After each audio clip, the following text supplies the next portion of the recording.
नमस्कार फ्रेंड्स, स्वागत है आप सबका मेरे इस यूट्यूब चैनल में। सबसे पहले मैं इन सभी स्टूडेंट्स का वेलकम करना चाहूँगा जिन्होंने साइंस को एज अ स्ट्रीम सेलेक्ट किया है अपनी स्टडी को कंटिन्यू करने के लिए। So welcome to all those students who have selected science as a stream for their further studies. Okay, तो दोस्तों सबसे पहले हम बात करने वाले हैं आज की इस लेक्चर में about one chapter that's your living world. ध्यान देना स्टूडेंट्स, लिविंग वर्ल्ड ये आपके सिलेबस का सबसे पहला चैप्टर है। लेकिन ये चैप्टर स्टार्ट करें उससे पहले हम थोड़ा सा इंट्रोडक्शन देखने वाले हैं अबाउट दी साइंस। तो आज हम देखेंगे साइंस क्या होता है, उसकी कौन कौन सी ब्रांचेस है, साइंस कैसे वर्क करता है। इसके अलावा दोस्तों आज ही हम चैप्टर भी स्टार्ट करेंगे आपका first chapter that's your living world. Okay, so let us start with the introduction of your science. Okay, तो दोस्तों जैसा कि आप जानते हो साइंस ये कोई आज का सब्जेक्ट नहीं है, काफ़ी पुराना सब्जेक्ट है। तो इसके बारे में आई होप, अब देखो आप सभी ने साइंस को एज अ स्ट्रीम सेलेक्ट किया, इसका मतलब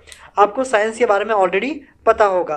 तो सबसे पहले हम साइंस का डेफिनेशन देखते हैं, साइंस होता क्या है। सो रिमेंबर स्टूडेंट, साइंस ये जो वर्ड है ना, एक वर्ड से आपका डिराइव हुआ है that's your scientia. So the word science derive from the word called scientia. Okay दोस्तों, ये जो साइंटिया वर्ड है इसका मतलब क्या होता है? नॉलेज। इसका मतलब होता है आपका नॉलेज। ओके, तो दोस्तों बेसिकली साइंस क्या है? Science is nothing but it's a knowledge. Okay, तो एक तरह का नॉलेज है that we gain through the three steps: actual observation, experimental verification and based on facts. So in general science is nothing but it's a knowledge that we gain through the first actual observation,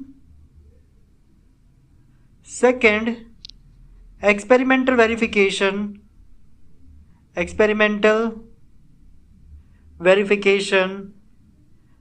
third based on facts।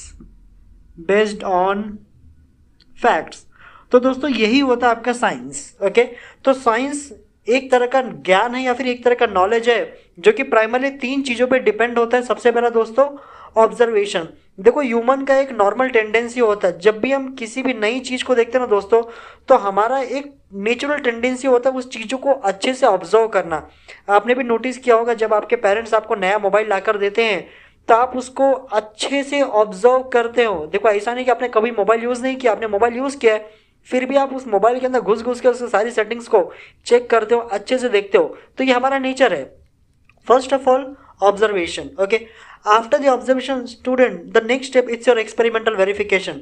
सिर्फ observation से काम नहीं चलता दोस्तों, हमको क्या चाहिए science में? फैक्ट्स। फैक्ट्स का मतलब होता है सच, यानी कि तथ्य। तो जो सच है उसको फाइंड करना है। अब सच को फाइंड करने के लिए student remember you have to perform certain experiments.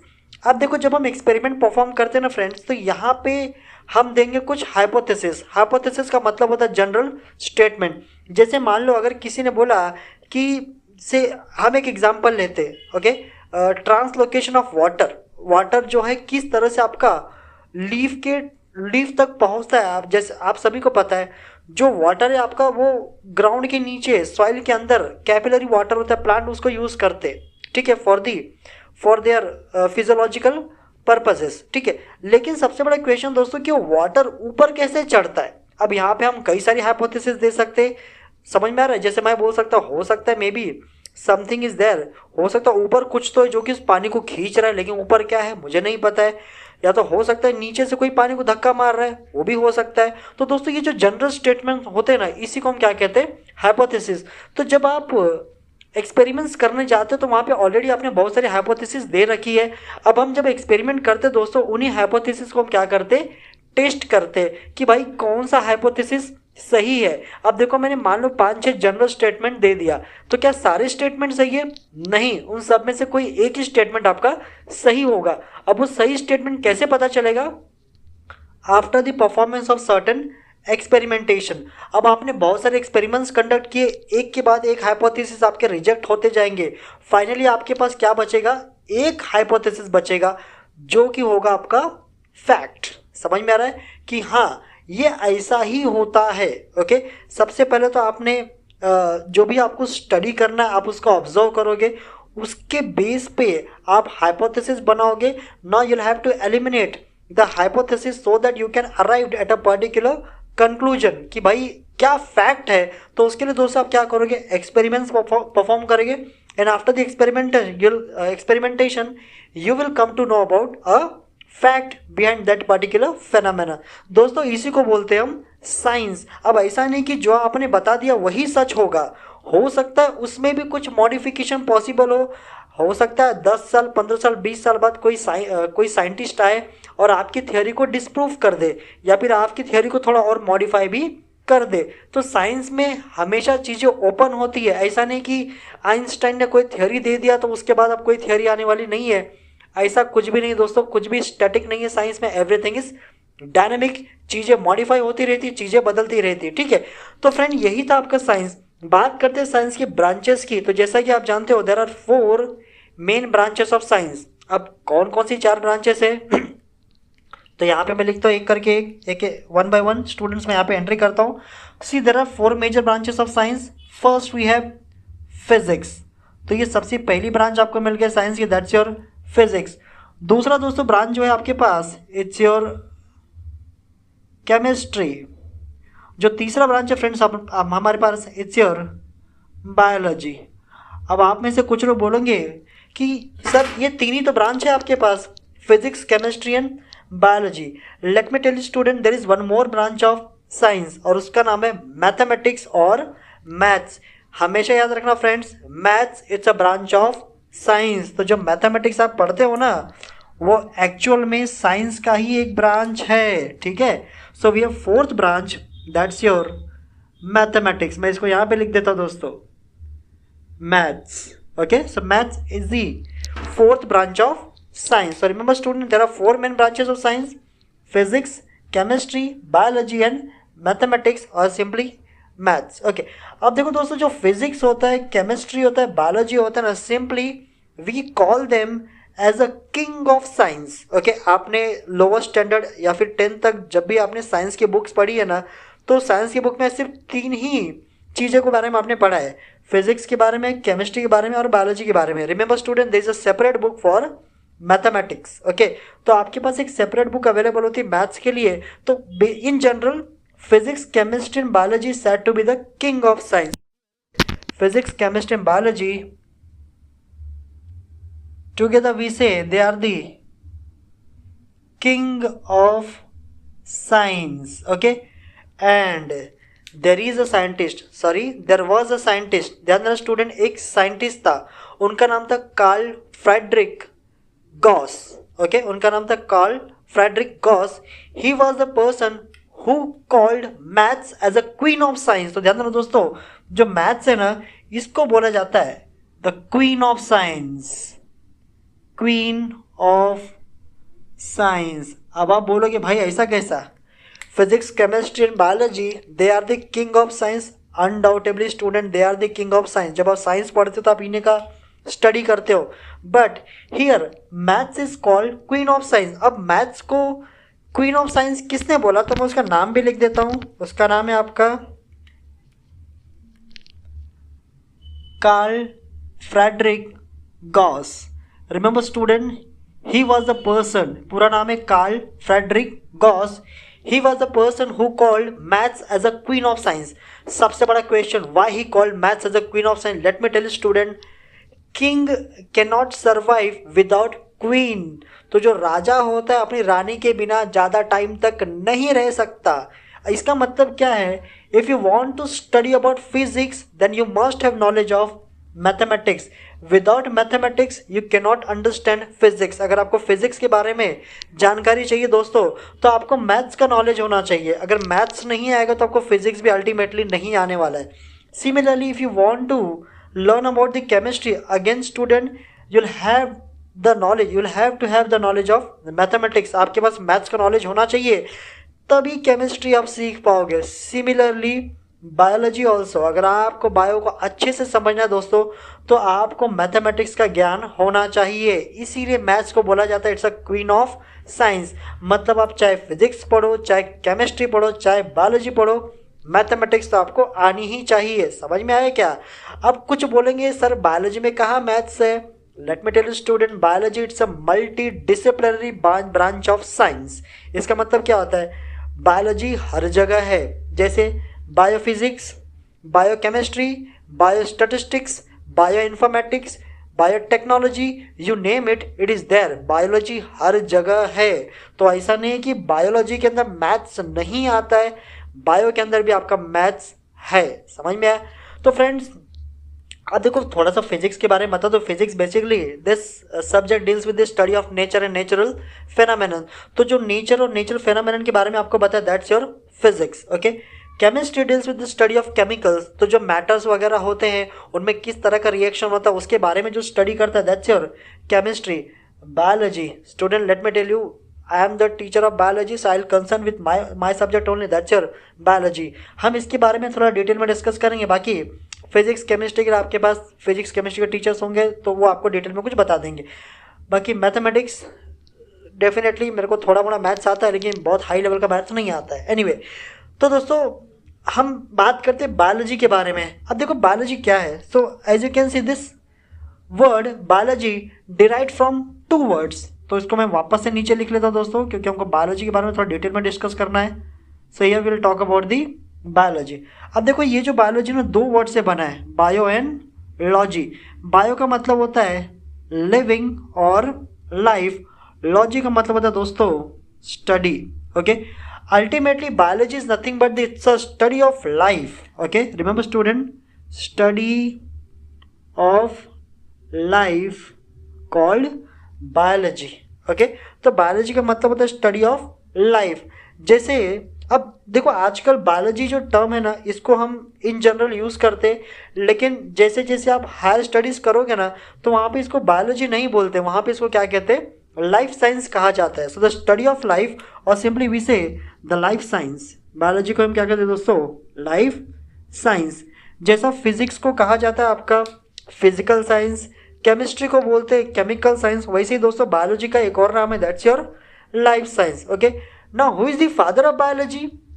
Biology का फादर किसको माना जाता है? So a great person named Aristotle. Okay, तो एरिस्टोटल नाम का एक पर्सन जिसको हम कहते हैं father of biology. Okay, so who is the father of biology? कभी बाई चांस आपसे किसी ने पूछ दिया कि भाई who is the father of biology, आप बायोलॉजी के स्टूडेंट हो तो बताओ कि फादर ऑफ बायोलॉजी कौन है? तो स्टूडेंट्स आप बता देना फटाफट, एरिस्टोटल। मैं यहाँ पे इनका नाम लिखता हूँ बढ़िया रेड पेन से आपके लिए, Aristotle. Okay, so Aristotle is said to be the father of biology.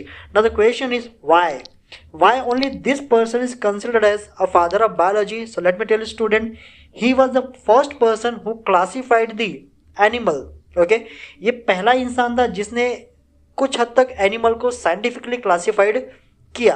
अब किस भाग में बांटा? तो एक जिनमें ब्लड आपका प्रेजेंट होता है, जिनमें आपका ब्लड प्रेजेंट नहीं होता है। So the animal with blood and animal without blood. तो इसको नॉर्मली आज के टाइम में हम जानते हैं वर्टेब्रेट एंड इनवर्टेब्रेट। तो ध्यान देना स्टूडेंट, पहली बार अगर किसी ने साइंटिफिकली क्लासिफाइड किया एनिमल का तो वो कौन थे? आपके एरिस्टोटल ही थे।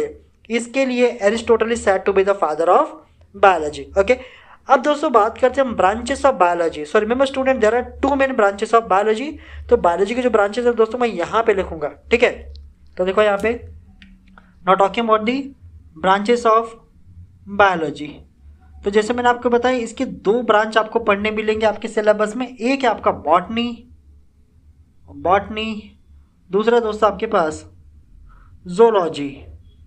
Okay, so there are 2 main branches of biology, botany and zoology. Let me tell you student, ये जो वर्ड है आपका botany, this word derived from a Greek word. ये ग्रीक वर्ड से आया है। ओके, अब वो ग्रीक वर्ड कौन सा है? तो उसका नाम है botane. Okay, so the term botany derived from the Greek word. Okay, उस वर्ड का नाम है आपका बोटेन। ओके, अब दोस्तों ये जो बोटेन होता है ना, ध्यान देना ये ग्रीक वर्ड है। Remember student, it's actually your Greek word. Okay, मैं लिख देता हूँ यहाँ पे, इट्स अ ग्रीक वर्ड। अब इस बोटेन का मतलब क्या होता है? सिंपली इस बोटेन का मतलब होता है दोस्तों प्लांट। बोटेन का मतलब क्या होता है आपका? Plant. Okay, so what we can say, botany is nothing but this, it's a study of plant. So the study of plant plants. Okay, तो जो प्लांट्स का हम पूरा स्टडी करते दोस्तों उसको हम क्या कहते हैं, बॉटनी। जैसा ये आपने देखा बॉटनी, ये जो वर्ड है आपका कहाँ से आया है, एक ग्रीक वर्ड से आया, उसका नाम है बोटेन। वैसे ही दोस्तों ये जो जोलॉजी है ना, ये भी आपका एक वर्ड से आया है। तो this the word zoology derive from the word called zoon. ये भी आपका एक ग्रीक वर्ड है, ध्यान देना दोस्तों, ये भी आपका क्या है, ग्रीक वर्ड है। ओके, अब इसका मतलब क्या होता है, जून। जून मीन्स व्हाट, एनिमल। इसका मतलब होता है आपका दोस्तों एनिमल।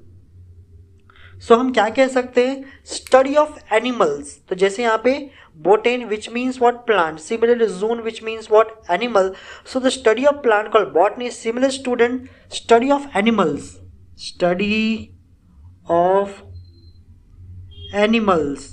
तो हम जब स्टडी एनिमल्स की स्टडी करते हैं ना, उसी को हम क्या कहते हैं, zoology. Okay, so remember student, these are the two main branches of biology, botany and zoology. Now who is the father of botany. अब बॉटनी का पिता कौन है या फिर बॉटनी का जनक किसको कहा जाता है। सो रिमेंबर स्टूडेंट, एक पर्सन बहुत ही important, Theophrastus. Theophrastus was actually the student of Aristotle. इन एरिस्टोटल का ही स्टूडेंट था, उनका नाम था Theophrastus. So the father of botany, father of botany, it's your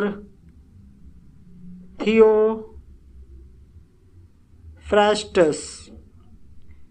आप में से पता नहीं कितने लोगों ने इनका नाम सुना है, बट याद रखना Theophrastus is said to be the father of botany. Similarly student, the father of zoology. तो यहाँ पे आपको father of zoology भी मिलेंगे, फादर ऑफ जोलॉजी। अब इनके फादर कौन है, आई थिंक आप सभी ने गेस कर लिया होगा, इनके फादर एरिस्टोटल ही है। ओके, अब एरिस्टोटल ही क्यों, तो मैंने आपको पहले ही बताया, Aristotle was the first person who classified the animal. उन्होंने एनिमल को क्लासिफाई किया था, इसका मतलब उन्होंने ये जोलॉजी पे वर्क किया। So Aristotle is said to be the father of both zoology as well as biology. समझ में आया दोस्तों। तो ध्यान देना, Theophrastus is said to be the father of botany, similarly Aristotle is considered as a father of zoology. Okay, तो I hope friend आपको ये अच्छे से समझ में आ गया होगा। तो दोस्तों देखो, ये बेसिक इन्फॉर्मेशन है, क्योंकि आपने साइंस लिया है तो आपको ये पता होना चाहिए कि भाई साइंस क्या होता है। वैसे ही आपके पास साइंस की 4 मेन ब्रांचेस है, physics, chemistry, biology and mathematics. Okay, physics थोड़ा सा जनरल इन्फॉर्मेशन मैंने आपको दिया, it's a study of nature and natural phenomena. Chemistry study of matter और you can say the chemical.